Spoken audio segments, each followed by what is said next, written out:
السلام علیکم ورحمۃ اللہ وبرکاتہ۔ ہم فجر کی نماز میں جماعت میں شریک ہو گئے اور سنت نہ پڑھ سکے تو کیا ہم جماعت کے بعد سنت پڑھ سکتے ہیں؟ اس سوال کے جواب کے ساتھ میں پھر ایک نئی ویڈیو لے کر حاضر ہوا ہوں۔ ناظرین، ویڈیو کے انت تک بنے رہیے گا تاکہ آپ کو معلوم ہو جائے کہ فجر کی نماز اگر ہم پڑھنے گئے اور امام صاحب جماعت کھڑی کر چکے ہیں، وقت ہو چکا ہے، تو کیا بغیر سنت پڑھے ہم جماعت میں شریک ہو سکتے ہیں؟ اور اگر ہم بغیر سنت پڑھے جماعت میں شریک ہو گئے تو کیا ہم اب سنت کو نماز کے بعد میں پڑھ سکتے ہیں؟ تو اس کا جواب یہ ہے کہ اگر آپ کو یہ گمان ہو، یہ یقین ہو کہ اگر میں سنت پڑھوں گا تو پوری جماعت میری نکل جائے گی،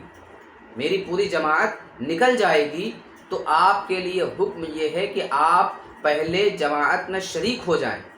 اور فجر نماز پوری مکمل کر لیں، اپنی قضا وغیرہ اپنی جو ہے چھوٹی ہوئی رکعتیں مکمل کر لیں۔ اس کے بعد اب آپ فجر کی سنت جو آپ کی رہ گئی ہے آپ نہیں پڑھ سکتے جب تک کہ سورج طلوع نہ ہو جائے، اگر آپ پڑھنا چاہیں تو، اور اگر نہیں پڑھنا چاہیں تو آپ نہیں بھی پڑھ سکتے ہیں۔ لیکن اگر آپ کو یہ گمان ہو کہ میں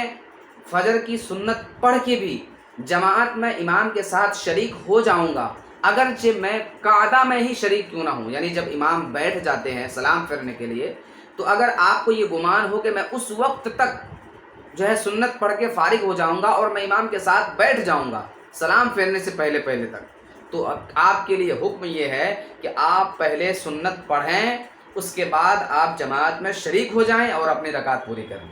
لیکن اگر آپ کو یہ گمان ہو کہ نماز پڑھوں گا، سنت پڑھوں گا تو میری پوری جماعت نکل جائے گی، امام صاحب سلام پھیر دیں گے، تو ایسی صورت میں جائز نہیں ہے کہ آپ فجر کے سنت پڑھیں اور جماعت چھوڑیں، بلکہ آپ سنت میں